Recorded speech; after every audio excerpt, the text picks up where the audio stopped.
Ladies and gentlemen, may I have your attention please?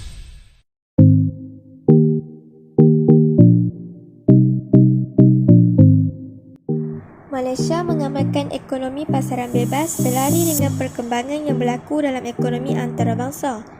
Malaysia memainkan peranan besar dalam hubungan ekonomi antarabangsa. Peranan ini dapat dilihat melalui pelibatan dalam pelbagai perjanjian termasuklah ASEAN Free Trade Area (AFTA) iaitu kawasan perdagangan bebas ASEAN. Malaysia lantang menyuarakan ketidakadilan dalam ekonomi dan bertindak tegas bagi memastikan kedudukan ekonomi negara tidak terjejas. Peranan yang pertama, meluaskan pasaran ekonomi. Pertumbuhan ekonomi sesebuah negara sangat bergantung pada keupayaan negara menjual barangannya ke pasaran antarabangsa. Malaysia bersetuju untuk mempermudah dan meningkatkan perdagangan sesama anggota ASEAN. Hal ini untuk membawa kelahiran AFTA pada tahun 1992. Perjanjian AFTA bertujuan menjadikan kawasan ASEAN sebagai tempat produksi yang kompetitif bagi hasil keluaran negara ASEAN. Satu bentuk kerjasama ekonomi dalam kalangan negara ASEAN dapat dilaksanakan melalui AFTA terutama untuk mengurangkan tarif dan cukai barangan. Maksud tarif ialah bayaran yang dikenakan oleh kerajaan terhadap barang dan perkhidmatan yang diimport, manakala cukai pula bayaran yang dikenakan oleh kerajaan terhadap orang perseorangan seperti perbadanan syarikat dan barang-barang untuk tujuan perbelanjaan negara. Malaysia terlibat sepenuhnya dalam AFTA. Pelibatan ini membawa kebaikan kepada perkembangan ekonomi negara. Peranan yang kedua, minasi ekonomi negara maju. Perkembangan ekonomi Malaysia bukan sahaja bergantung pada pasaran domestik, malahan pasaran antarabangsa. Malaysia sering berhadapan dengan sikap negara maju yang mengenakan pelbagai sekatan dan halangan perdagangan dalam bentuk tarif dan cukai. Keadaan ini menjejaskan perdagangan negara.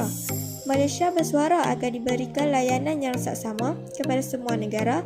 Pandangan ini dibangkitkan oleh Malaysia dalam pelbagai forum antarabangsa termasuklah di PBB dan Asia Pacific Economic Cooperation APEC iaitu Kerjasama Ekonomi Asia Pasifik.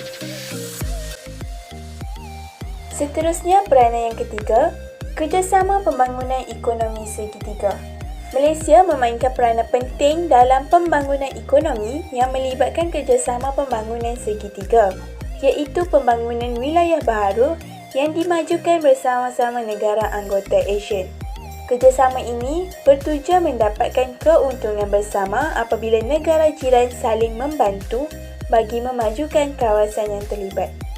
Ini adalah lingkungan kawasan Sijori GT. Malaysia memperoleh manfaat yang besar melalui kerjasama ini kerana dapat mengurangkan monopoli pasaran barangan dalam ASEAN daripada negara maju. Selain itu, negara kita juga dapat mengurangkan kebergantungan pada pasaran kewangan antarabangsa dengan mewujudkan pelbagai badan yang berkaitan seperti Koperasi ASEAN, Bank ASEAN serta cadangan untuk menggunakan wang ASEAN dan membendung campur tangan ekonomi negara maju. Yang keempat, menangani kemelesetan ekonomi. Pada tahun 1997 hingga 1998, kebanyakan negara Asia termasuk Malaysia menghadapi kemelesetan ekonomi yang bermula dengan kejatuhan nilai ringgit, antara lain disebabkan oleh spekulasi mata wang. Menurut Tun Dr. Mahathir Mohamad dalam buku The Malaysian Currency Crisis, How and Why It Happened,